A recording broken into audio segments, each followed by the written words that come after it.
querido Rafael Almeida Rizzo. O modelo nosso de nação, tá? Ele carece de sentido, tá? E aí eu queria comentar sobre isso. Para que serve o Estado brasileiro? Coloque nos comentários assim, para que vocês acham que serve, tá? Hoje, para quem ele serve e para que ele deveria servir. Nós temos, né, um lema que está na nossa bandeira, que é um lema positivista, né? É um lema positivista e é um lema... Eu nunca gostei dos positivistas, eu não gosto de ter coisas escritas na bandeira. Dito isso, é a nossa bandeira. A nossa bandeira, né, se ela carrega esse mote em si, e se a população naquela época, né, ou se melhor, os líderes do golpe republicano naquela época acharam importante, a gente deveria olhar isso, porque isso nunca foi questionado. A nossa Constituição, né, desculpa, a nossa bandeira está escrito ali nela, ordem e progresso. E por mais que seja um lema positivista, que foi uma doutrina meio idiota daquele período, ordem e progresso não é exatamente aquilo que nós precisamos. O Brasil é um país desordenado, caótico, confuso e parado no tempo. A gente precisa de ordem para que você possa voltar a andar nas ruas, você não tenha seu celular roubado, seu carro roubado, sua casa roubada. Você precisa de ordem e não de esculhambação para que os negócios possam funcionar, para que os contratos sejam cumpridos, para que você ande na rua e não tenha pichação, para que o trânsito funcione, não tenha camelô por todos os cantos, para que você vá numa praia e não tenha aquela barulhenta, plaque, olha o respeito ao espaço alheio. A ordem é isso. A ordem é um sentido ao caos. A ordem é uma coisa divina, mas assim, também profundamente humana, no sentido de você ver o caos da natureza e você tentar ordená-lo, tá? Para que ele seja amigável à vida, amigável ao pensamento. Ordem é importante. E o progresso? O progresso é a ideia de, vamos dizer, uma evolução moralmente material, vamos botar esses termos, tá? Que tire do ponto A e leve pro ponto B e que o ponto B seja melhor do que o ponto A, tá? Não estou entrando no progressismo histórico, na lógica da história como uma linha reta, essa coisa... Os esquerdistas têm, mas... Né, muita gente vai discutir, muita gente esotérica discute sobre a história como ciclo, a história como uma linha do tempo, né? Um progressista acredita que a história é uma linha do tempo, que vai para algum lugar, e, vamos dizer, certos tradicionalistas acreditam que o tempo é cíclico e a história ela se repete. Né? Digite 1 se você prefere você acha que a história se repete em ciclos, e digite 2 se você acha que a história é uma linha reta, né? O progresso, em certa medida, que imagino que muitas pessoas imaginam que o termo progressista se refere, é você ter uma melhora progressiva das condições de vida e que você se adapte em termos de técnica aos novos tempos. E nesse sentido, um país com progresso é um país que a economia cresce, é um país que a economia anda, é um país que você consegue fazer um enfrentamento às maiores nações do mundo nesse aspecto técnico que permita que você se proteja, que você tenha produtos competitivos, aí sim você tem marcas internacionais.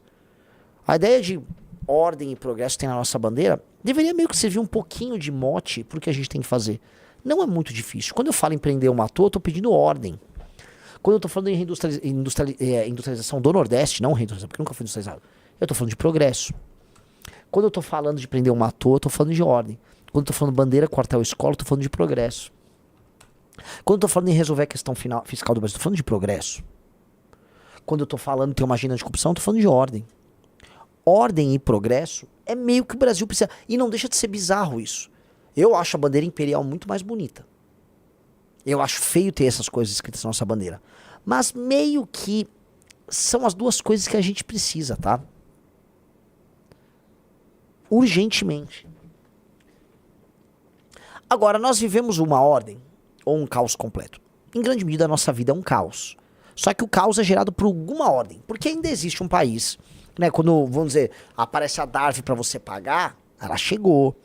Se você, né, compra um produto, tem um imposto ali no meio, tem um prefeito na sua cidade. Quando você atravessa um semáforo, você passa num radar, vem uma multa. Ou seja, existe algum tipo de ordem, sim. Tá? E essa ordem que te prende, que vai se sentir às vezes oprimido dentro dela, ela tem gente que manda, ela tem pessoas no topo dela. A ordem que nós vivemos é uma ordem ilegítima. A ordem da Constituição de 88 é uma ordem ilegítima. É uma ordem que foi construída através de um arranjo ao final do regime militar que juntou uma turma do regime militar, que juntou os vitoriosos ali dos anos 80, do MDB, uma turma do PT e tal, e aí eles fizeram um grande acordo. Nesse acordo, por exemplo, os militares não iam mais interferir nos jogos de poder, mas eles iam ser solenemente premiados por isso. Por isso que nós temos hoje, de maneira bem clara, os militares recebendo hiper salários, alguns contratos muito estranhos tocados pelos militares, as aposentadorias mais obscenas que nós temos, e esses caras vão vivendo isso lá, eles vão administrando isso. Então, a ideia de progresso, né, aqui no Brasil, ela é, vamos dizer, brecada por uma ordem ilegítima que ambos os lados seguraram. Os partidos brasileiros, né, os vencedores ali, especialmente MDB, etc., ficaram falando tanto em cidadania, em trazer cidadania, enfrentar a ditadura, que aí eles abriram todo o espaço para ONGs, entidades das mais diversas se amarrarem no Estado brasileiro. Acho que o exemplo mais óbvio é a OAB. Aí você criou essa república bacharelesca em que todo mundo interfere em tudo. É uma república completamente insana, e é uma ordem, né, tocada por essa oligarquia que é monumental, que na ânsia de impedir que uma pessoa tivesse muito poder, ela distribuiu o poder para os piores da pior maneira possível. Então são muitos muito ruins ao redor de um sistema de distribuição de poder, cada um amealhando um naco, e aí todos eles roubando e fazendo negócio entre si, e aí a massa produtiva embaixo pagando essa conta. Essa ordem não funciona. Essa ordem precisa ser alterada. Essa ordem tem data de fundação, que é 88. Então, toda vez que a gente vê essa ordem desesperada em manter o poder, o que a gente tem que analisar? É porque como ela não funciona, as pessoas vão se rebelar. Se as pessoas se rebelam da maneira certa, essa ordem cai. Se as pessoas se rebelam da forma errada, dá Bolsonaro. Vocês entenderam?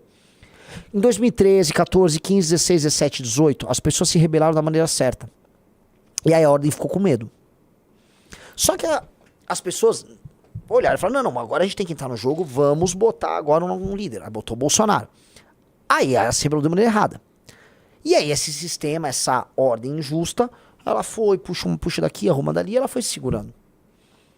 Então não dá, eu volto a repetir pra vocês, pra gente ficar fingindo normalidade. Entendeu? Pessoal, like na live.